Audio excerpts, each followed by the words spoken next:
عدت کی رسمیں 4 ربیع الاول سن 1422 ہجری مطابق 28 مئی سن 2021 بروز پیر بعد نماز ظہر۔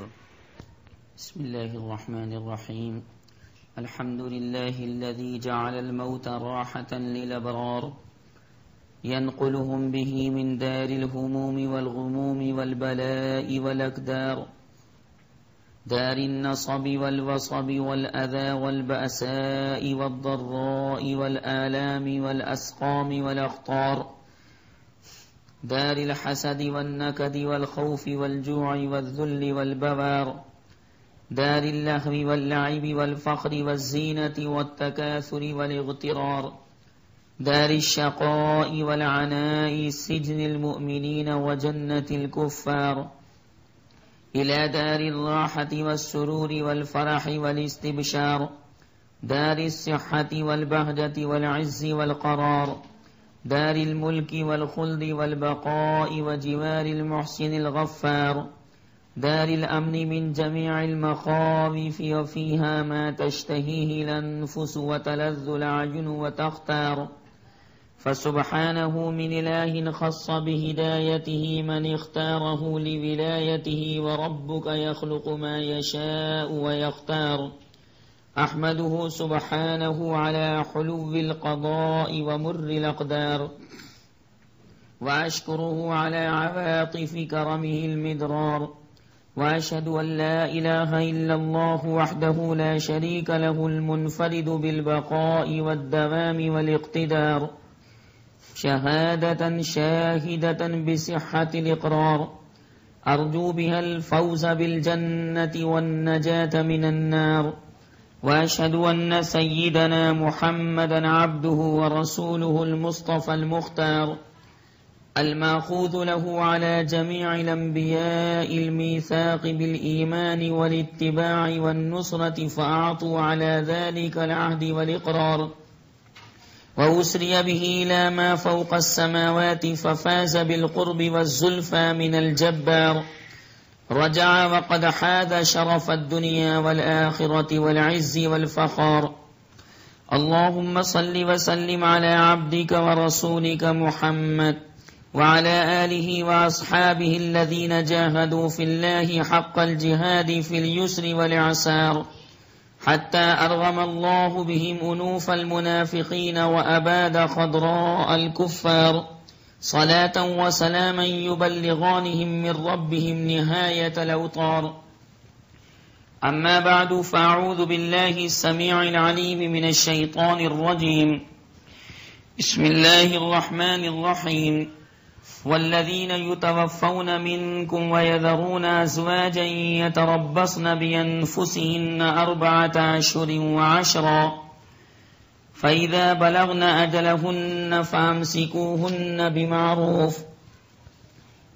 بلغن أجلهن فلا جناح عليكم فيما فعلن في أنفسهن بالمعروف، والله بما تعملون خبير.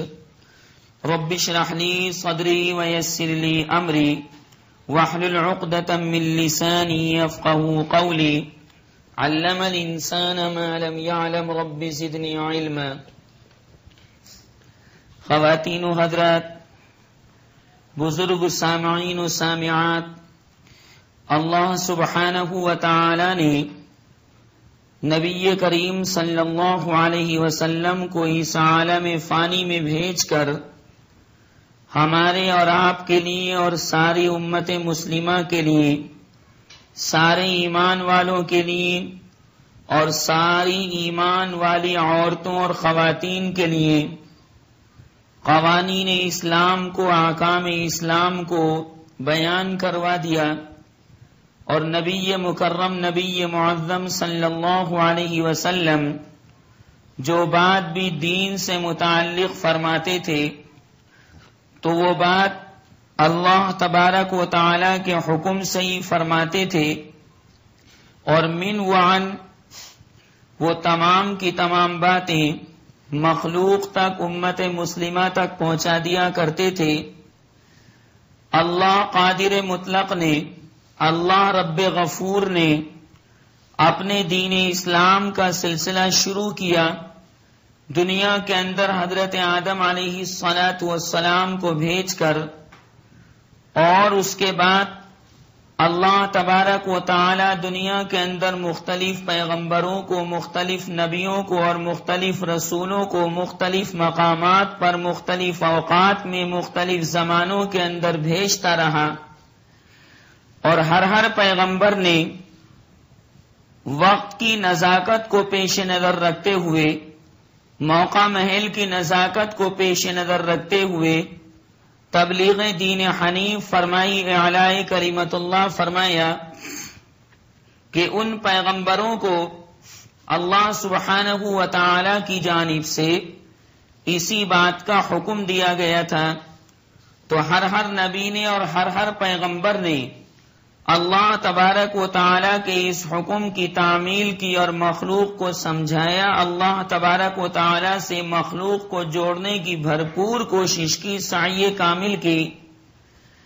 چنانچہ دین اسلام کا یہ قلعہ مختلف انبیاء کرام اور رسول اعظام کے ذریعے تعمیر ہوتا رہا، یہاں تک کہ اس دین اسلام کے قلعے میں ایک اینٹ کی جگہ باقی رہ گئی، اور وہ اس اینٹ کی جگہ اللہ سبحانہ و تعالی نے پوری کی، جناب محمد الرسول اللہ صلی اللہ علیہ وسلم کو اس دنیا میں نبی اور رسول بنا کر، نہ صرف یہ کہ نبی اور رسول بنا کر بلکہ اشرف الانبیاء والمرسلین بنا کر، سردار دو جہاں بنا کر، ہادی انس و جاں بنا کر، سید الکونین بنا کر، معلم اکبر بنا کر، معلم حقیقی بنا کر، اللہ سبحانہ و تعالی نے دین اسلام کے اس متین اور مضبوط قلعے کو مکمل فرمایا۔ اب اللہ تبارک و تعالی کا بھیجا ہوا دین اسلام ہر طرح کامل ہے، مکمل ہے، اکمل ہے، اس کے اندر کمی اور زیادتی کا کوئی موقع نہیں ہے۔ چنانچہ خالق ارض و سمان قادر مطلق نے، بادشاہ مطلق نے اس بات کا اعلان کلام پاک کے 6 پارے میں سورہ مائدہ کے اندر فرما دیا ہے، اور یہ بات اس لیے فرما دی ہے کہ کوئی دین کے اندر چوری کرنے والا، دین سے بغاوت کرنے والا، دین کے اندر ڈکیتی مارنے والا اپنی طرف سے جناب محمد الرسول اللہ صلی اللہ علیہ وسلم کے لائے ہوئے دین اسلام میں کمی بیشی نہ کر سکے۔ باری تعالی نے اس بات کا اعلان کھلم کھلا فرما دیا کہ میرا بھیجا ہوا دین اسلام اب ہر طرح کامل اور مکمل ہے، کلیات کے اعتبار سے پورا ہے، جزیات مختلف زمانوں کے اندر مختلف ہوا کرتی ہیں، چنانچہ علماء کرام اور فقہاء اعظام ان جزیات کا جواب تلاش کریں گے اسی قرآن پاک کے اندر، اور قرآن پاک کے اندر اگر اس کا جواب نہیں ملے گا تو جناب نبی کریم صلی اللہ علیہ وسلم کی احادیث کریمہ کے اندر ان جزیات کا جواب، ان مسائل کا جواب معلوم کرنے کی کوشش کریں گے، قرآن اور حدیث میں اجتہاد کر کے۔ چنانچہ باری تعالیٰ نے 6 پارے میں سورہ مائدہ کے پہلے رکوع میں ارشاد فرمایا، اليوم اکملت لکم دینکم واتممت علیکم نعمتی ورضیت لکم الاسلام دینا۔ اس اعتبار سے ہم آپ کے سامنے یہ بات کہہ سکتے ہیں کہ باری تعالیٰ نے عبادات کو بھی مکمل فرما دیا، ان کے قوانین کو بھی مکمل فرما دیا، اور معاملات کے احکام کو بھی مکمل فرما دیا، نکاح کے احکام اور مسائل کو بھی مکمل فرما دیا، طلاق کے مسائل کو بھی کامل اور مکمل فرما دیا، اور اسی طرح عدت کے مسائل کو بھی کامل اور مکمل فرما دیا۔ آپ کو معلوم ہے کہ باری تعالیٰ نے دنیا کو پائیدار نہیں بنایا، بلکہ دنیا کو ناپائیدار بنایا. جو آدمی اس دنیا کے اندر آتا ہے وہ جانے کے واسطے آتا ہے. جو یہاں دنیا کے اندر پیدا ہوتا ہے موت اس کو اٹھا کر لے جاتی ہے اور اس کی اس دنیاوی زندگی کا خاتمہ کر دیتی ہے. جو یہاں دنیا کے اندر آیا ہے اس کو ایک دن جانا ضروری ہے، لازم ہے. من حل هذه الدنيا لا بد له من الرحيل. لہذا بہت سے لوگ دنیا کے اندر مرتے رہتے ہیں. جب وقت آ جاتا ہے ان کی اجل آ جاتی ہے، ان کا موت کا وقت آ جاتا ہے تو وہ اس وقت دنیا سے چلے جاتے ہیں. مرد بھی جاتے رہتے ہیں اور عورتیں بھی جاتی رہتی ہیں، بچے بھی جاتے رہتے ہیں، لڑکے بھی اور لڑکیاں بھی، مسافر بھی، مقیم بھی، کافر بھی، مشرک بھی، منافق بھی، زندیق بھی، ملحد بھی. اللہ تعالیٰ نے یہ موت کا سلسلہ دونوں کے ساتھ بلکہ ہر ایک انسان کے ساتھ وابستہ کیا ہے. چنانچہ شادی شدہ مرد بھی دنیا سے جاتا ہے اور کنوارا لڑکا بھی دنیا سے چلا جاتا ہے.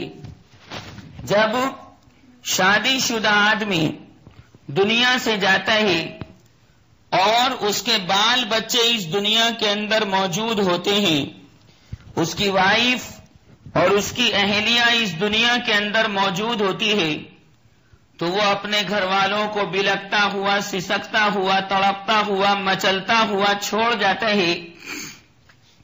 اور ظاہر سی بات ہے کہ یہ موت صرف اسی انسان پر تو آنی نہیں ہے بلکہ اس کے بال بچوں پر بھی آنی ہے اور اس کے گھر والوں کے اوپر بھی آنی ہے اور اس کے خاندان والوں کے اوپر بھی آنی ہے. جیسے جیسے وقت آتا جاتا ہے انسان دنیا کے اندر رہنے والے اللہ تبارک و تعالی کی جانب جاتے رہتے ہیں. شوہر کا انتقال ہوا، ہسبینڈ کا انتقال ہوا، زوج کا انتقال ہوا، اس نے اپنے پیچھے بچے چھوڑے، اس نے اپنے پیچھے اپنی وائف اور بیوی کو چھوڑا، دنیا سے وہ چلا گیا. گھر والوں نے، خاندان والوں نے اس کے کفن دفن کا انتظام کیا، اس کے لیے قبر کھودنے والے کا انتظام کیا گیا، نہلانے والے لوگوں نے اس کو نہلا دیا، خوشبو لگانے والے لوگوں نے اس کے بدن پر خوشبو لگا دی، اور کافور ملنے والے لوگوں نے اس کے اعضائے سجود کے اوپر کافور کو لگا دیا. مثلا پیشانی پر کافور کو لگا دیا، گھٹنوں پر کافور کو لگا دیا، ہاتھوں کی ہتھیلیوں کے اوپر کافور کو لگا دیا، پیروں کی انگلیوں کے اوپر کافور کو لگا دیا. جو چیزیں سجدے کے اندر کام میں آتی ہیں ان اعضاء کے اوپر، ان چیزوں کے اوپر کافور کو مل دیا. اس کو کفن پہنا دیا گیا اور اس کو دفن کرنے کے واسطے قبرستان کے اندر لے جانے کی تیاری ہونے لگی. اب ظاہر سی بات ہے کہ اس نے اپنے پیچھے اپنی وائف کو اور اپنی بیوی کو چھوڑا ہے، تو اس مرنے والے کو تو قبرستان کے اندر دفن کر دیا جائے گا، زمین کے اندر دفن کر دیا جائے گا، لیکن اس بیوی کا کیا ہوگا، اس وائف کا کیا ہوگا، اس زوجہ کا کیا ہوگا؟ قرآن پاک نے، قرآن مجید فرقان حمید نے اس کے بارے میں بھی حکم بتلا دیا. اللہ تعالی نے کلام پاک کے دوسرے پارے میں سورہ بقرہ کے اندر تفصیل کے ساتھ اس مضمون کو بیان فرمایا ہے، اور خالق ارض و سما نے یہ بات ارشاد فرمائی ہے: وَالَّذِينَ يُتَوَفَّوْنَ مِنكُمْ وَيَذَرُونَ أَزْوَاجًا يَتَرَبَّصْنَ بِأَنفُسِهِنَّ أَرْبَعَةَ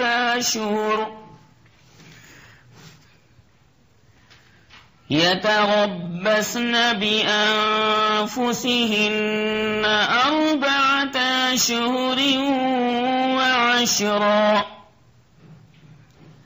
فَإِذَا بَلَغْنَ أَجَلَهُنَّ فَلَا جُنَاحَ عَلَيْكُمْ فِيمَا فَعَلْنَ فِي أَنفُسِهِنَّ بِالْمَعْرُوفِ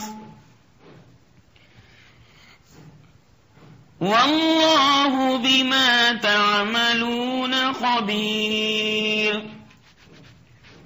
آیت کریمہ کا خلاصہ یہ ہے، آیت مقدسہ کا مفہوم یہ ہے کہ جو لوگ مسلمانوں میں سے مر جاتے ہیں اور اپنے پیچھے اپنی بیویوں کو چھوڑ جاتے ہیں، اب چاہے ایک بیوی ہو، 2 بیویاں ہوں، 3 بیویاں ہوں یا 4 بیویاں ہوں، آپ کو معلوم ہے کہ اللہ تبارک و تعالی نے ایک مسلمان کو اجازت دی ہے کہ وہ فی وقت واحد، ایک وقت میں اپنے نکاح میں 4 عورتوں کو رکھ سکتا ہے، 4 بیویوں کو ایک وقت کے اندر رکھ سکتا ہے۔ ایک آدمی، ایک شوہر 4 عورتیں اپنے نکاح میں ایک وقت میں رکھ سکتا ہے، لیکن ایک عورت 4 مرد نہیں رکھ سکتی۔ اس کا الٹا نہیں ہو سکتا، اس کا برعکس نہیں ہو سکتا۔ اللہ نے کلام پاک کے 4 پارے میں اس مضمون کو بیان فرمایا ہے اور ارشاد فرمایا ہے، فَانكِحُوا مَا طَابَ لَكُم مِّنَ النِّسَاءِ مَثْنَىٰ وَثُلَاثَ وَرُبَاعَ۔ آپ ایک وقت میں چاہیں تو 2 بیویاں رکھ لیں، 3 بیویاں رکھ لیں، 4 بیویاں رکھ لیں، لیکن ایک وقت میں 4 بیویوں سے زائد رکھنے کی اجازت نہیں، یہ شریعت اسلامیہ نے چھوٹ دے دی ہے۔ چنانچہ اب یہ شوہر مر گیا، اس کا انتقال ہو گیا اور اس نے اپنے پیچھے 1 بیوی چھوڑی یا 2 بیویاں چھوڑی یا 3 بیویاں چھوڑی یا 4 بیویاں چھوڑی، تو اب یہ بیویاں کیا کریں؟ قرآن کریم میں اسی آیت کریمہ میں اللہ نے ارشاد فرمایا کہ یہ عورتیں اپنے شوہر کے انتقال کے بعد 4 مہینے 10 دن کی عدت گزاریں گی۔ عدت کے لغوی معنی شمار کرنے کے ہیں، عدت کے لغوی معنی کوانٹٹی کرنے کے ہیں، گنتی کرنے کے ہیں۔ چنانچہ شوہر کے انتقال کے بعد یہ بیوی 4 مہینے 10 دن تک دوسرا نکاح کرنے سے رکی رہے گی، اور اس دوران شریعت اسلامیہ نے جو پابندیاں اس کے اوپر لگائی ہیں ان پابندیوں کا خیال رکھے گی، ان پابندیوں کا باقاعدہ اعتبار کرے گی۔ خواتین و حضرات، گرامی قدر حاضرین محفل، اسلام سے پہلے ایام جاہلیت میں عدت گزارنے کے بڑے بھیانک، انسانیت سوز اور دردناک طریقے رائج تھے۔ نبی کریم صلی اللہ علیہ وسلم کے اس دنیا میں تشریف لانے سے پہلے عورت کے اوپر تو بڑا ظلم کیا جاتا تھا، جیسا کہ آپ حضرات کو بخوبی معلوم ہے۔ لڑکی کو زندہ دفن کر دیا جاتا تھا، جیسا کہ میں نے اولاد کے حقوق بیان کرتے وقت اس کی پوری تفصیل عرض کی تھی۔ اولاد کے حقوق کے بارے میں مستقل میری 4 کیسٹیں موجود ہیں، ان میں پورا مفصل بیان ہے۔ عورت کو بے انتہا حقارت کی نگاہ سے دیکھا جاتا تھا۔ لڑکی پیدا ہو گئی تو رنج و غم کے مارے باپ باہر نہیں نکلتا تھا، لڑکی پیدا ہو گئی تو مارے افسوس کے اور مارے اعتراضات اور اشکالات کے یہ گھر سے باہر نہیں نکلتا تھا۔ قرآن کریم میں اللہ تعالی نے 14ویں پارے کے اندر فرمایا ہے کہ جب باپ کو یہ بتلایا جاتا کہ میاں جی آپ کے یہاں لڑکی پیدا ہوئی ہے تو بس اس کا چہرہ کالا پڑ جاتا تھا اور بہت اس کو غصہ آتا تھا اور اس کو گھٹن محسوس ہوتی تھی کہ کیا مصیبت میرے گھر میں آ گئی۔ چنانچہ اب 2 باتوں میں سے ایک بات وہ کرتا تھا، یا تو لڑکی کو اٹھائے اور اٹھا کر باغ میں لے جا کر یا کھیت میں لے جا کر یا جنگل میں لے جا کر گڑھا کھود کر اس کو زندہ دفن کر دے۔ ایسے ایسے لوگ بھی ہوئے ہیں کہ 3 سال کی بچی، 4 سال کی بچی، جب وہ اس کو زندہ دفن کرنے کے واسطے جنگل میں یا قبرستان میں یا باغ وغیرہ میں یا کھیت وغیرہ میں لے کر گئے اور گڑھا کھودنا شروع کیا تو بچی نے معصومیت سے پوچھا کہ ابا یہ آپ زمین کے اندر گڑھا کس واسطے کھود رہی ہیں؟ تو ابا خاموش رہتا تھا۔ وہ کیسے بتلاتا کہ میں تجھ کو یہاں اس زمین کے گڑھے کے اندر دفن کروں گا۔ چنانچہ زبردستی اس لڑکی کو جو ابا ابا معصومیت کے ساتھ پکارتی تھی اس گڑھے کے اندر ڈال دیتا تھا اور جلدی جلدی اس کے جسم کے اوپر، زندہ جسم کے اوپر مٹی کو ڈال دیا کرتا تھا اور اس فعل کو کرنے میں بہت بڑا فخر سمجھتا تھا۔ تو کہتا تھا کہ بھئی یا تو میں اس کو زندہ دفن کر کے آؤں یا پھر یہ کہ لوگوں کے اعتراضات کا نشانہ بنوں اور گھر میں بیٹھا رہوں اور سب لوگ یہ کہیں کہ میاں دیکھو کتنا بد نصیب ہے کہ اس کے گھر میں لڑکی پیدا ہو گئی، کتنا بد قسمت ہے کہ اس کے مکان پر لڑکی پیدا ہو گئی، تو لوگوں کے اعتراضات کا نشانہ بنوں۔ اللہ تبارک و تعالی نے قرآن پاک کے 14ویں پارے میں سورہ نحل کے اندر اس مضمون کو بیان فرمایا۔ وَإِذَا بُشِّرَ أَحَدُهُم بِالْأُنثَىٰ ظَلَّ وَجْهُهُ مُسْوَدًّا وَهُوَ كَظِيمٌ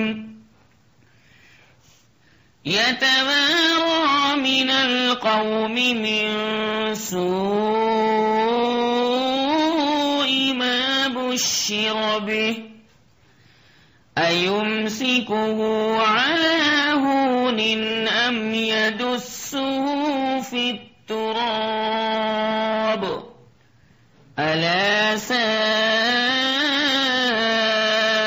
مَا يَحْكُمُونَ۔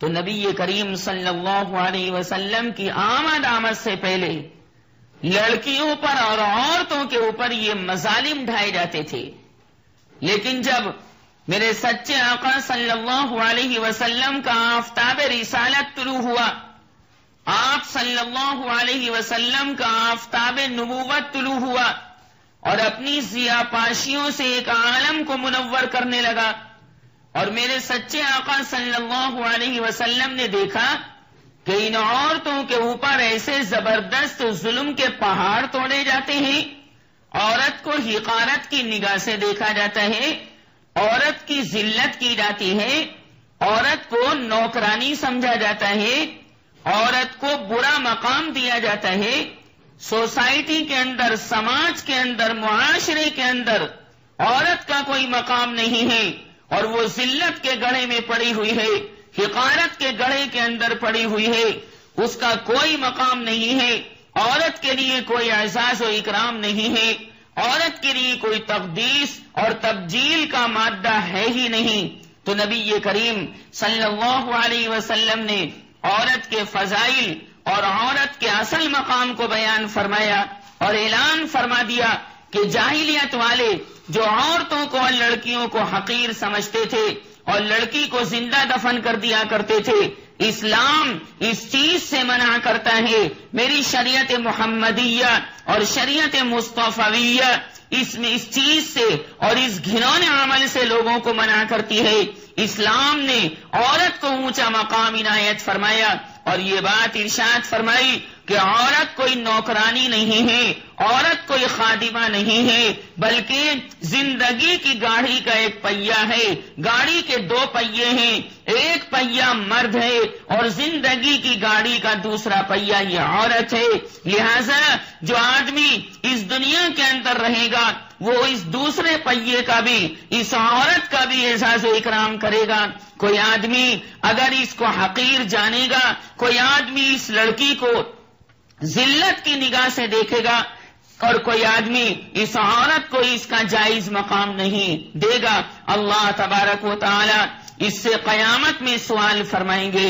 قرآن میں کہا گیا وَإِذَا الْمَوْءُودَةُ سُئِلَتْ بِأَيِّ ذَنبٍ قُتِلَتْ اس زندہ درگور کی ہوئی لڑکی سے متعلق سوال کیا جائے گا کہ اس کو زندہ دفن کیوں کیا گیا تھا؟ جس طرح لڑکے کو پیدا کرنے والا میں خدا ہوں، اسی طرح لڑکی کا دینے والا میں ہی ہوں۔ کوئی آدمی میرا غیر، کوئی فرشتہ، کوئی جنات، کوئی ولی، کوئی پیغمبر، کوئی رسول اس لڑکی کو دینے والا نہیں ہے، بلکہ اس کا خالق اور مالک میں خدا ہی ہوں۔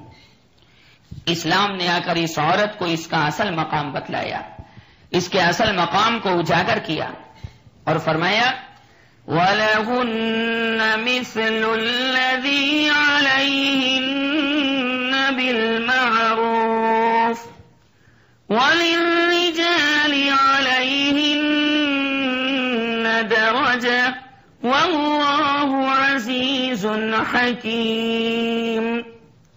جس طرح مردوں کے عورتوں پر حقوق ہیں، ایسے ہی عورتوں کے حقوق بھی مردوں کے اوپر لازم آتے ہیں۔ جیسے مرد کے حقوق بیوی پر ہیں، ایسے بیوی کے حقوق مرد کے اوپر ہیں، شوہر کے اوپر ہیں، جس کی تفصیل میں پہلے عرض کر چکا ہوں۔ عورت کے حقوق اور مرد کے حقوق، شوہر کے حقوق کو بیان کرتے وقت اس سے متعلق بھی میری 9 کیسٹیں موجود ہیں۔ خواتین و حضرات، جاہلیت کے زمانے میں، نبی کریم صلی اللہ علیہ وسلم کے زمانے میں اس عورت کے اوپر انسانیت سوز اور دردناک طریقے سے مظالم کو ڈھایا جاتا تھا۔ جس عورت کا شوہر مر جاتا تھا، ایسی عورت کو پورے سال ایک تنگ اور تاریک اور بدبودار کمرے میں وہ لوگ اس کو بند کر دیتے تھے۔ کہتے تھے یہ عورت منحوس ہے، یہ عورت ہمارے نزدیک نحوست والی ہے، کیونکہ یہ اپنے شوہر کو چاپ گئی، اس کے ذریعے سے اس کا شوہر مر گیا، لہذا بند کرو اس کو ایک کوٹری کے اندر، تنگ کوٹری کے اندر، تاریک کوٹری کے اندر، اندھیرے والے کوٹری کے اندر، بدبودار کمرے میں اس عورت کو بند کر دیتے تھے جس کا شوہر مر جاتا تھا۔ اور یہ نہیں سوچتے تھے کہ موت بھیجنا تو خدا تعالیٰ کا کام ہے، اس بیچاری عورت کی کیا غلطی ہے؟ یہ عورت تو کسی کو مار نہیں سکتی، جب کسی کا وقت آ جاتا ہے تبھی وہ دنیا سے جاتا ہے، لیکن وہ تو اس کو منحوس سمجھتے تھے، نحوست والی۔ اور ایسی عورت کو بدبودار کمرے میں بند کر کے جانوروں کا پاخانہ اس عورت پر ڈالتے تھے کہ یہ چاپ گئی اپنے شوہر کو۔ اسی طرح اس عورت کو جس کا شوہر مر جاتا تھا بدنصیب کہتے تھے، بدقسمت کہتے تھے، اور مصیبت زدہ کہتے تھے، منحوس کہتے تھے، نامبارک کہتے تھے، بدتمیز کہتے تھے، شوہر کو چاپنے والی عورت کہا کرتے تھے۔ اس بیوہ عورت پر زندگی بھر کے لیے بیوگی کی حالت میں دنیا کی تمام نعمتیں حرام کر دیتے تھے۔ کہتے تھے اس سے بات مت کرنا، یہ چاپ گئی اپنے شوہر کو، اس نے مار دیا اپنے شوہر کو۔ ہندو مذہب میں تو بیوی اپنے آپ کو شوہر کے ساتھ جلا ڈالنا مذہبی اور منصبی فریضہ ہی سمجھتی تھی کہ اپنے شوہر کی چتا کے اندر وہ جل جایا کرتی تھی کہ میرا شوہر مر گیا تو میں بھی اب اس کے ساتھ جلوں گی، لہذا وہ اپنے آپ کو جلا ڈالتی تھی۔ اسلام بڑا شاندار مذہب ہے، اسلام بہترین دین ہے۔ اسلام آیا تو اسلام نے آ کر یہ اعلان کیا کہ اے ایمان والو، اگر شوہر مر جائے تو اس کی بیوی کو اس کے ساتھ دفن مت کرنا، اس کو جینے کا حق دینا۔ جب اس بیوی کی موت کا وقت آ جائے گا تبھی وہ اس دنیا سے جائے گی، تم اس بیوی کو شوہر کے ساتھ ختم مت کر دینا، ہندوؤں کی رسم اختیار مت کرنا۔ جیسے ہندو اپنے شوہر یعنی مرنے والے کو جلا ڈالتے ہیں، تو اسی طرح اس کی بیوی کو بھی آگ لگا دیتے ہیں اور شوہر بھی جل جاتا ہے اور اس کی بیوی بھی جل کر خاک ہو جاتی ہے، مر جاتی ہے۔ اے مسلمانوں، تم ایسا مت کرنا۔ پھر کیا کریں؟ فرمایا جب شوہر مر جائے تو 4 مہینے 10 دن کی عدت گزرواؤ، اور جب 4 مہینے 10 دن کی عدت گزر جائے تو پھر یہ کہیں اور شادی کر سکتی ہے، اگر شادی کا موقع ہو، شادی کرنا چاہے۔ والذين يتوفون منكم ويذرون أزواجا يتربصن بأنفسهن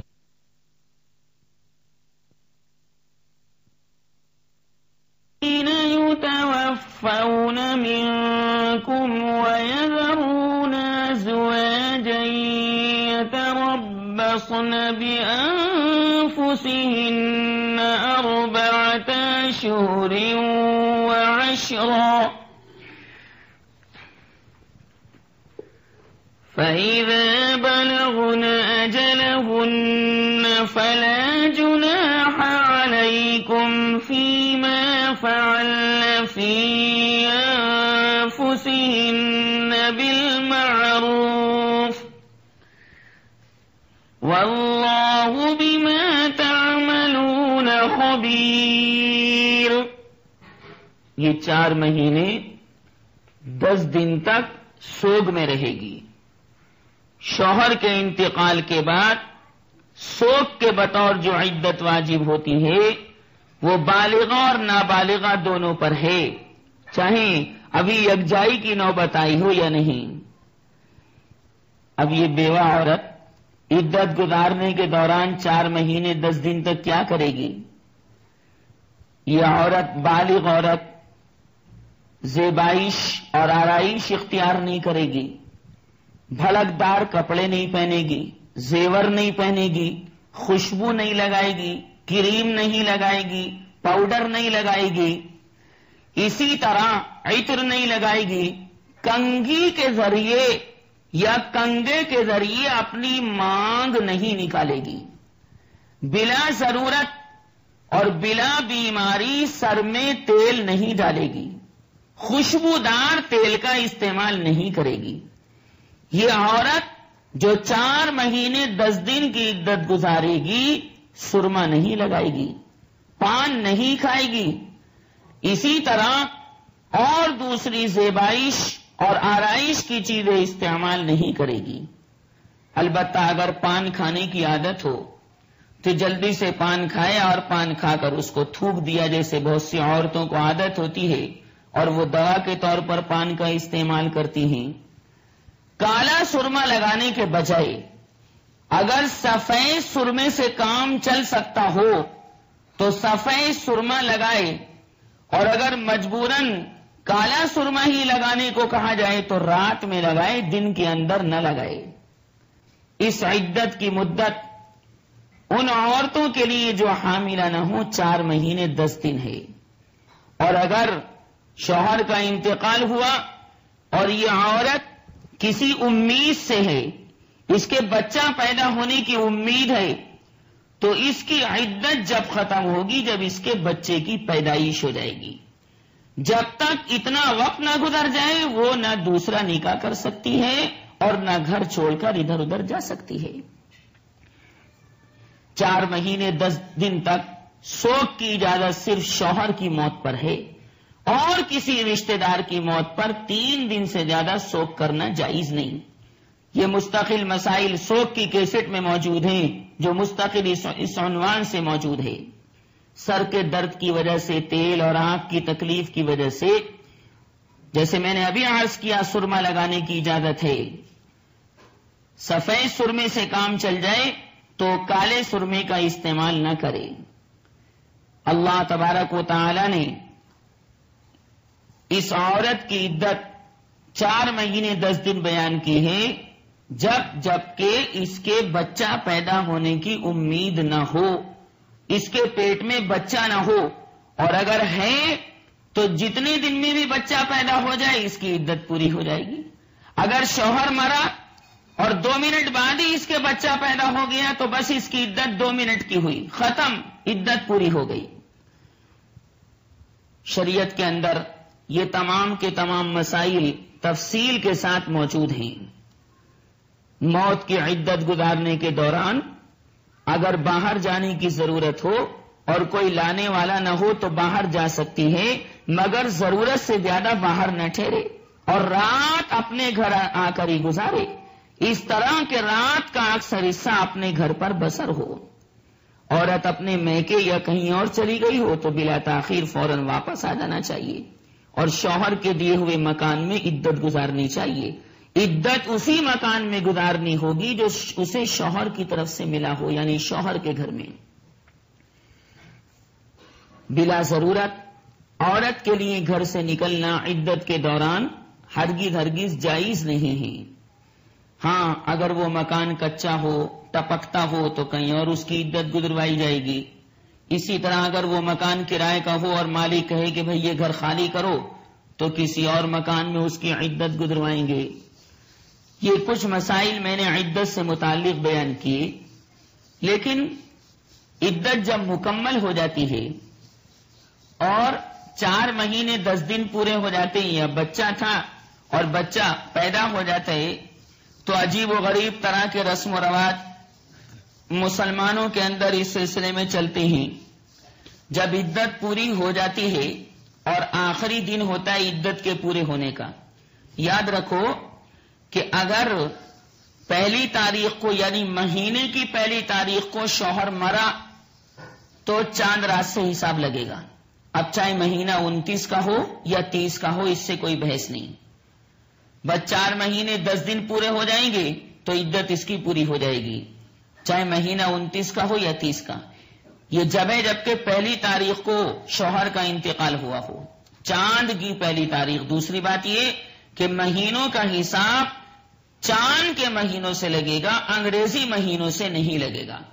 انگریزی مہینے آپ کو معلوم ہیں، جنوری، فروری، مارچ، اپریل، مئی، جون، جولائی، اگست، ستمبر، اکتوبر، نومبر، دسمبر، یہ انگریزی مہینے کہلاتے ہیں۔ چاند کے مہینے، اسلامی مہینے عام طور سے مسلمانوں کو یاد نہیں رہتے۔ محرم، صفر، ربیع الاول، ربیع الاخر، جمادی الاولی، جمادی الاخری، رجب، شعبان، رمضان، شوال، ذوالقعدہ، ذوالحجہ، یہ اسلامی مہینے ہیں۔ تو اسلامی مہینوں سے حساب لگے گا، چاند کے مہینوں سے، انگریزی مہینوں سے حساب نہیں لگے گا۔ تو اگر پہلی تاریخ کو، چاند کی پہلی تاریخ کو شوہر مر گیا تو مہینہ 29 کا ہو یا 30 کا، اس سے کوئی بحث نہیں۔ 4 مہینے 10 دن اس اعتبار سے پورے کریں گے۔ اور اگر شوہر کا انتقال چاند کی دوسری تاریخ کو ہوا، مطلب یہ کہ پہلی تاریخ کو نہیں ہوا، دوسری تاریخ کو ہوا، یا تیسری کو، یا چوتھی کو، یا 5ویں کو، خلاصہ یہ پہلی تاریخ کو نہیں ہوا بلکہ پہلی تاریخ کے بعد شوہر کا انتقال ہوا، تو مہینہ 30 دن کا لگے گا۔ خوب یاد رکھنا، 30 دن کا ایک مہینہ، 30 دن کا دوسرا مہینہ، 30 دن کا تیسرا مہینہ، 30 دن کا چوتھا مہینہ، یہ 120 دن ہو گئے، اور اس کے بعد 10 دن آگے اور بڑھائیں گے تو 130 دن اس کی عدت ہوگی۔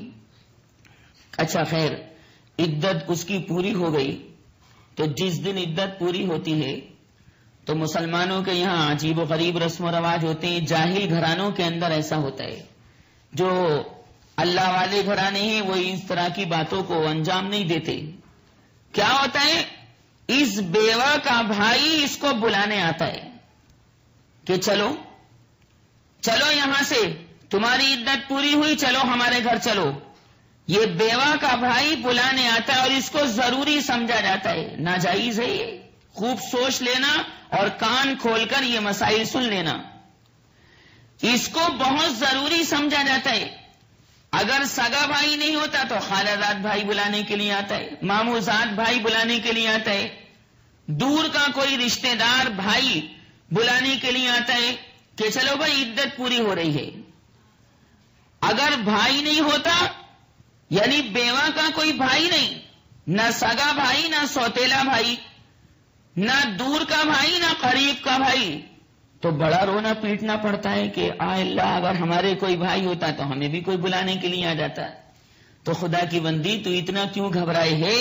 تیرے شوہر کا انتقال ہو گیا، شوہر کے زمانے میں بھی تجھے اللہ ہی کھلاتا پلاتا تھا، اور شوہر کے مرنے کے بعد بھی تجھے اللہ ہی کھلائے گا پلائے گا۔ تو گھبرا نہیں، رزق کی اور روزی کی ذمہ داری اللہ تبارک و تعالی نے اپنے ذمے کر لی ہے۔ چنانچہ قرآن پاک میں کہا گیا، وَمَا مِن دَابَّةٍ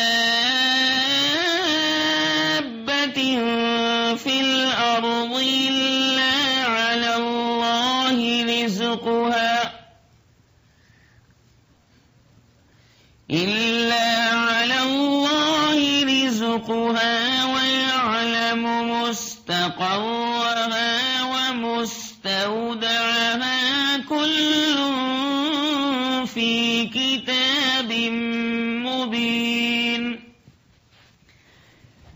ہر جاندار کی روزی کی ذمہ داری اللہ تبارک و تعالی نے اپنے فضل و احسان سے خود لے رکھی ہے. شوہر اپنی بیوی کو نہیں کھلاتا پلاتا، شوہر کو بھی تو اللہ ہی کھلاتا ہے. ایک لقمہ کھانے کے اوپر یہ شوہر قادر نہیں تو بیوی کو کیسے کھلا سکتا ہے؟ ہاں اللہ اس کو توفیق دیتا ہے تو جناب یہ بیوی کے لیے سامان کھانے پینے کا مہیا کرتا ہے. تو جس دن یہ عدت پوری ہوتی ہے تو بھائی بلانے کے لیے آتا ہے. شریعت سے اس کا کوئی ثبوت نہیں اور اس کو بہت ضروری سمجھا جاتا ہے کہ بھیا آئے گا بلانے کے لیے، میرا بھیا، میرا چندہ، میرا انمول رتن مجھ کو بلانے کے لیے آئے گا. تو تیرا توکل اپنے بھیا پر ہے یا خدا تعالیٰ کی ذات قدسی صفات کے اوپر ہے؟ بھیا پر اگر توکل کرے گی تو یہ ناجائز فعل ہوگا. اگر بھائی نہیں ہوتا تو بڑا رونا پیٹنا پڑتا ہے. سگا بھائی نہیں ہوتا تو کوئی سا بھی بھائی بلانے کے لیے آتا ہے. شریعت سے اس کا کوئی ثبوت نہیں اور اس کو ضروری سمجھتے ہیں. کہتے ہیں بھیا اگر ایسا نہیں کرو گے تو موت پھر اور کسی کو اٹھا کر لے جائے گی. تو بھائی مرنا تو سبھی کو ہے، اس میں کیا خطرے کی بات ہے؟ اور وقت متعین کے اوپر انسان دنیا سے جائے گا. اگر سگا بھائی نہیں، خالہ زاد بھائی نہیں، ماموں زاد بھائی نہیں، قریب کا بھائی نہیں، دور کا بھائی نہیں، تو اس بیوہ عورت کو اس کا منہ بولا بھائی بلانے کے لیے آتا ہے. جس کو اس نے اپنا بھائی بول دیا تھا اس کو وہ بلانے کے لیے آتا ہے. اور اگر بھیا وہ بھی نہیں ہوتا تو عورتیں کہتی ہیں کہ بھائی اب یہ بھی نہیں، یہ بھیا بھی نہیں، یہ بھیا بھی نہیں، تو کم از کم پڑوسی بلانے کے لیے آ جائے. تو تجھے اپنے گھر سے نکلنے کا بڑا شوق ہے، پڑوسی کے یہاں جانے کے لیے تو تیار ہے تو پڑوسی بلانے کے لیے آ جاتا ہے. اور اگر پڑوسی بھی بلانے کے لیے نہیں آتا تو اس وقت بھی بڑا رونا پیٹنا پڑتا ہے کہ ہمارا تو کوئی ہے ہی نہیں، ہمیں تو کوئی پوچھنے والا ہے ہی نہیں، ہمارا خیال رکھنے والا تو کوئی ہے ہی نہیں. وہ تو چلے گئے، مننے کے پاپا، مننے کے ابا اور مننے کے بابو چلے گئے اور ہمیں یہاں بلکتا سسکتا چھوڑ گئے. تو توکل تو بھروسہ تو اپنے شوہر پر بھی نہیں کرنا، بھروسہ تو بھائی اللہ تعالیٰ کی ذات گرامی پر کرنا ہے. یہ شوہر تو فانی ہے اور یہ بیوی بھی فانی، مرنا دونوں کو ہے اور دونوں کے دونوں اللہ تبارک و تعالیٰ کے محتاج ہیں. شوہر بھی اللہ کا محتاج اور یہ بیوی بھی اللہ کی محتاج ہے. لیکن ایک دوسرے کے لیے دعا کرنی چاہیے، خیر کی، صلاح کی، تقوی کی، پرہیزگاری کی. اور اگر بھائی موجود ہے اور کسی وجہ سے بھائی سے ناراضگی ہے کہ بھائی کہتا میں نہیں جاؤں گا اپنی بہن کو بلانے کے لیے، ٹھیک ہے اس کے شوہر کا انتقال ہو گیا، میں نہیں جاؤں گا، بھائی ناراض ہے، تو پھر خاندان والے کہتے ہیں کہ بھئی ایسا کرو آج اس کی عدت پوری ہو رہی ہے تو اس کو مسجد میں لے جاؤ. یعنی کہنے کا مطلب یہ کہ عدت کے آخری دن اس کو نکالنا ضروری سمجھتے ہیں کہ گھر سے باہر اس کے قدم جانے چاہیے. اور عقیدہ یہ کہ اگر نہیں نکالیں گے تو پھر کوئی اور مر جائے گا. موت سے اتنا ڈرتے ہیں. اور اس کے برخلاف اللہ تبارک و تعالیٰ کے چاہنے والے بندے یہ سوچتے ہیں کہ دنیا کے جھنجھٹوں سے اور دنیا کی مصیبتوں سے کب ہمیں نجات ملے، اور دعا کرتے رہتے ہیں کہ پروردگار جب تک دنیا کے اندر رہنا ہمارے واسطے خیر ہو، اچھا ہو، تو ہمیں دنیا میں باقی رکھنا، اور اگر یہ دنیا ہمارے لیے فتنہ بن جائے، یہ دنیا ہمارے واسطے شر بن جائے تو ہمیں اٹھا لینا اور ایمان کے ساتھ اٹھانا، کلمہ طیبہ لا الہ الا اللہ محمد الرسول اللہ کے ساتھ اٹھانا، اسلام پر ہمیں موت دینا، ایمان کامل پر موت دینا، اچھی موت دینا. یہ دعا کرتے رہتے ہیں کیونکہ اسلام پر مرنا تو ضروری ہے. اگر اسلام پر نہیں مرے گا، ایمان پر نہیں مرے گا تو سیدھا جہنم کے اندر جائے گا. اللہم احفظنا. اسلام پر مرے گا تو سیدھا جنت کے اندر جائے گا. کچھ گناہ کیے ہوں گے تو اپنے گناہوں کی سزا بھگتنے کے بعد جائے گا، لیکن ایک نہ ایک دن اس ایمان کی وجہ سے اس کو جنت ضرور ملے گی۔ یا ایھا الذین آمنوا اتقوا اللہ حق تقاتہ ولا تموتن الا وانتم مسلمون۔ تمہیں بحالت اسلام مرنا ہے اور اسی کی دعا اللہ تبارک و تعالی سے کرنی ہے۔ بھائی ناراض ہے، کہتا میں نہیں جاؤں گا اپنی بہن کو بلانے کے لیے، تو خاندان والے کہتے ہیں بھائی بیوہ کو مسجد لے جاؤ، مسجد۔ چنانچہ جناب اس کو مسجد لے جاتی، چاہے وہ ناپاکی ہو، اور اتنا مسئلہ نہیں سمجھتے کہ ناپاکی کی حالت میں عورت مسجد میں کیسے چلی جائے گی، ناپاکی کی حالت میں یہ مسجد میں کیسے جائے گی، یہ تو نماز بھی نہیں پڑھ رہی، یہ تو قرآن کو بھی نہیں چھو سکتی، تو اللہ کے گھر میں اس کو کیسے داخل کریں۔ لیکن صاحب برا ہو جہالت کا، ایسی نادانی اور ایسی جہالت مسلمانوں کے اندر سرایت کر چکی کہ مسلمانوں کو شوق ہی نہیں کہ دین کا علم حاصل کریں یا قوانین دین کو معلوم کریں۔ غرضے کے عدت کے بعد بیوہ کو گھر سے نکالنا ضروری سمجھتے ہیں۔ اچھا، بیوہ کے لیے بیوہ کو بھائی اپنے گھر لے جاتا ہے، لے جانے کے بعد اس بیوہ بہن کے لیے کپڑے تیار کرتا ہے، میک اپ کا سامان مہیا کرتا ہے، سنگھار کا سامان اس بیوہ کے لیے مہیا کرتا ہے، چوڑیاں پہناتا ہے، اگر غریب بھائی ہے تو یہ کانچ کی چوڑیاں پہنا دیتا ہے، اور اگر ذرا مالدار بھائی ہے تو چاندی کی چوڑیاں، اور اگر اس سے زیادہ اور مالدار ہے تو سونے کی چوڑیاں اس کو پہنا دیتا ہے، بڑے بڑے قیمتی جوڑے اس کو لا کر دیتا ہے کہ بھئی ہماری یہ بیوہ بہن ہے، اس کے لیے ہم اس کا انتظام کر رہے ہیں۔ اور یہ رسم ایسی ہے کہ چاہے بھائی کے پاس پیسہ نہ ہو، ادھار مانگنا پڑے، قرض لینا پڑے، لیکن کرے گا ضرور۔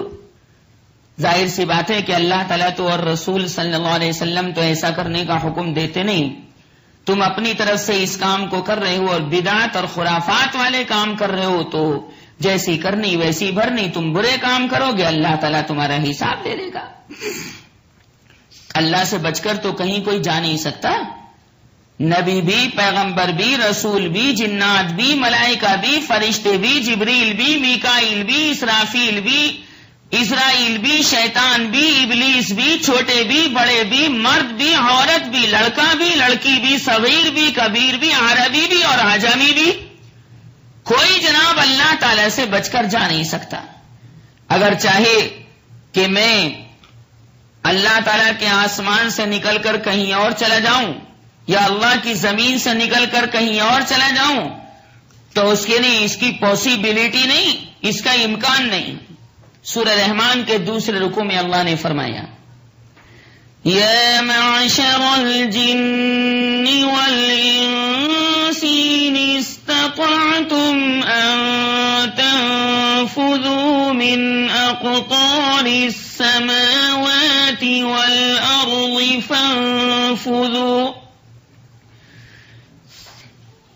فانفذوا لا تنفذون الا بسلطان فبأي آلاء ربكما تكذبان۔ تم ہرگز آسمان اور زمین سے نکل نہیں سکتے۔ اب بیچارہ یہ غریب ہے لیکن بیوہ عورت کے لیے کر کے دے گا۔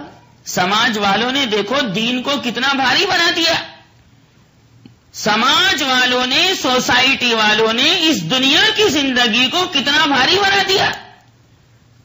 یہ کام کر کے دے، نہیں کرے گا تو ہم تجھ سے بولیں گے نہیں کرے گا تو ہم سمجھیں گے کہ تو نے بہن کو بہن نہیں سمجھا۔ خدا کی بندی، یہ تیرا بھائی ہے، غریب بھائی ہے، ایسے ہی ہے سماج والوں، یہ اس کا بھائی ہے، تم اس کے اوپر کرم کرو۔ نہ اللہ نے اس کا حکم دیا، نہ پیغمبر نے اس کا حکم دیا، شریعت میں تو یہ تمام چیزیں ناجائز ہیں۔ پھر اگر وہ کہتی ہے کہ بھئی میں تھوڑی دیر کے لیے جاؤں گی اور میں 1-2 گھنٹے میں تمہارے گھر سے واپس آ جاؤں گی، آج میری عدت پوری ہو رہی ہے.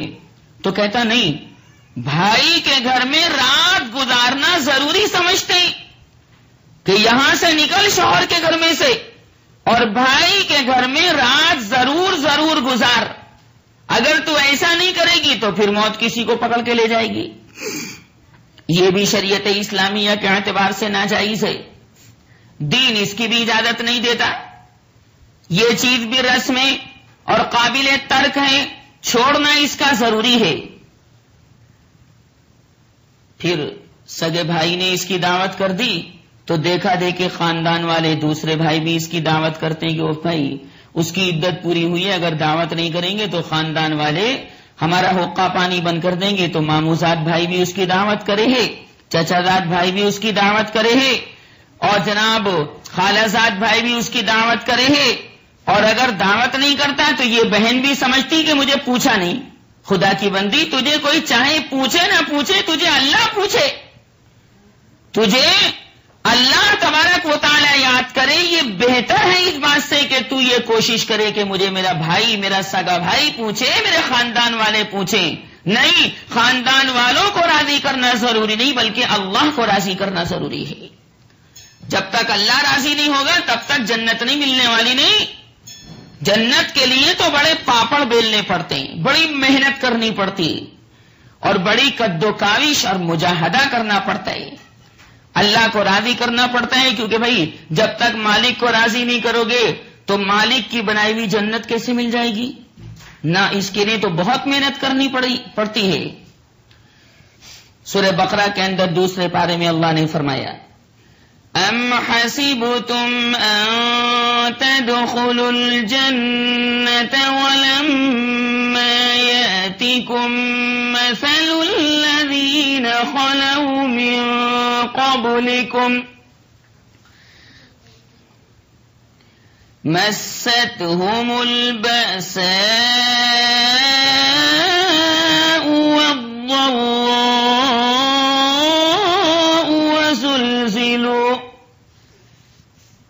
وزلزلوا حتى يقول الرسول والذين آمنوا معه متى نصر الله ألا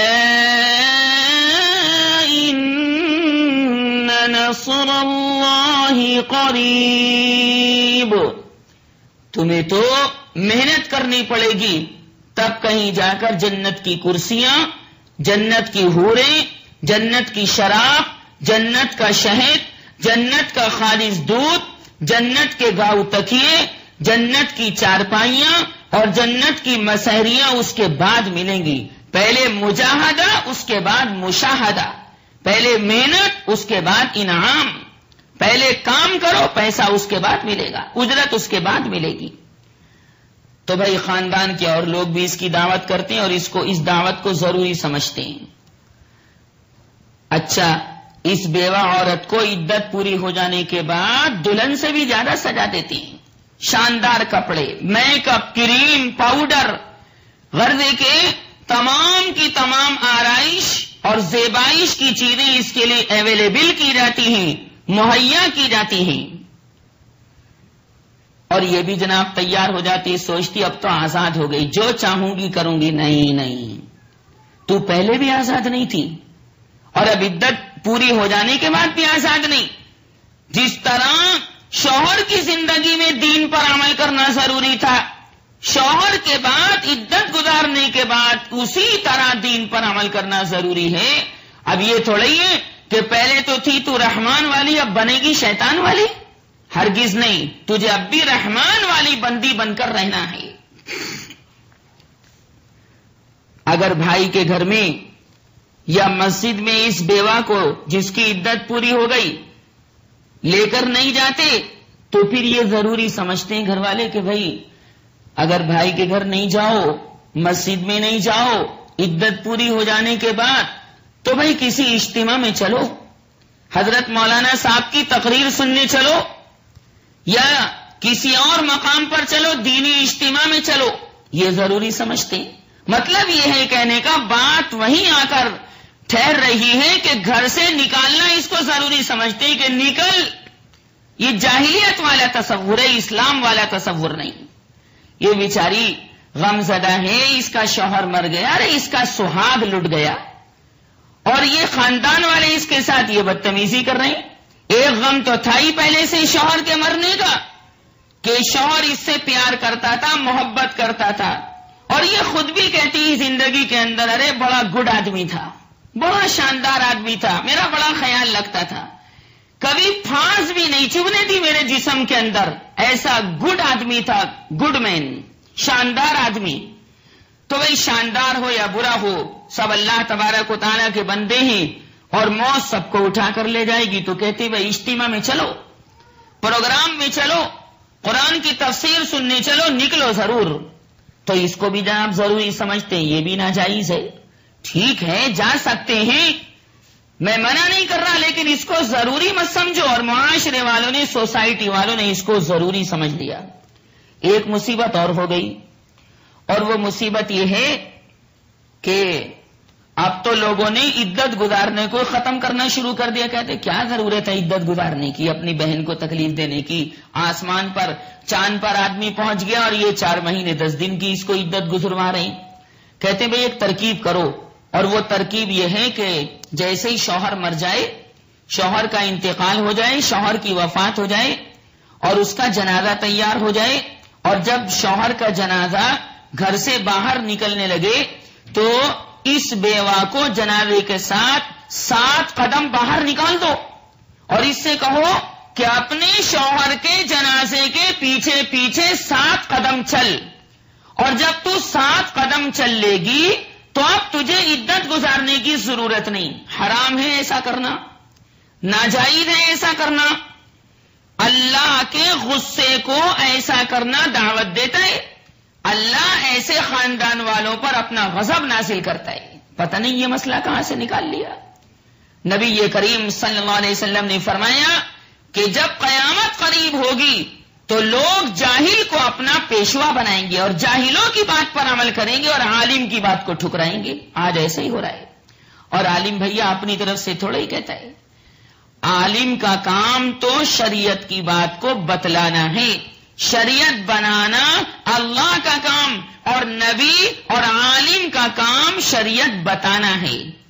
بنانا اللہ کا کام، بتانا نبی اور رسول اور عالم کا کام ہے. عالم اپنی طرف سے کوئی شریعت نہیں بناتا، وہ تو قرآن حدیث کی بات پیش کرتا ہے. تو کہتی 7 قدم نکال دو، عدت گزارنے کی پھر ضرورت ہی نہیں، ناجائز ہے یہ.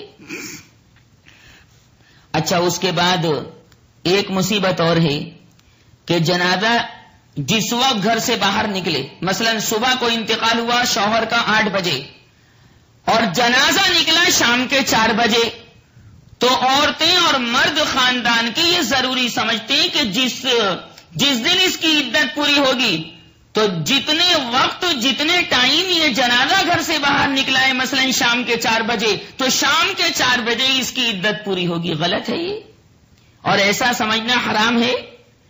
بلکہ جب سورج چھپ جائے، غروب آفتاب ہو جائے، تو غروب آفتاب کے بعد سورج چھپ جانے کے بعد وہ دن پورا مانا جاتا ہے، اور سورج چھپ جانے کے بعد وہ عدت پوری ہوگی. یاد رکھیو، چاہے جنازہ 8 بجے نکلے، 9 بجے نکلے، 10 بجے نکلے، یا 2 بجے یا 4 بجے نکلے، اس سے کوئی بحث نہیں.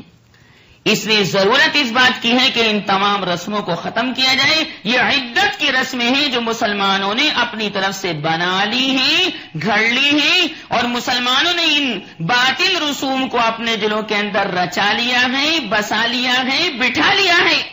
اور میں کہنے کے باوجود اور نصیحت کرنے کے باوجود نہ مسلمان مرد مانتے، نہ مسلمان عورتیں مانتی ہیں. کل قیامت میں اللہ کہے گا کہ تو نے میری شریعت کی نہیں مانی، آج میں تیری نہیں مانوں گا، اور تجھے منہ کے بل گھسیٹ کر جہنم میں داخل کروا دوں گا. اللہم احفظنا.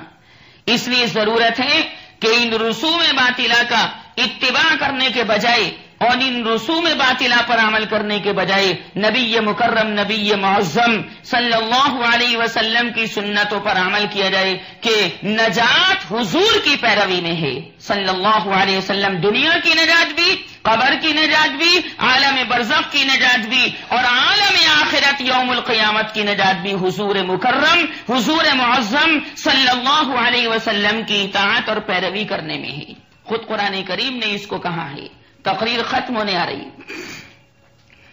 اللہ نے ارشاد فرمایا قل ان کنتم تحبون اللہ فاتبعونی یحببکم اللہ ویغفر لکم ذنوبکم واللہ غفور رحیم. قل اطیعوا اللہ والرسول فإن تولوا فإن اللہ لا يحب الكافرین. یہ تھی عدت کی رسمیں اور عدت کی رسموں سے متعلق گفتگو اور بیان. اللہ تبارک و تعالی مجھے بھی عمل کی توفیق ارزانی فرمائے اور آپ تمام حضرات کو بھی. وآخر دعوانا الحمد للہ رب العالمین.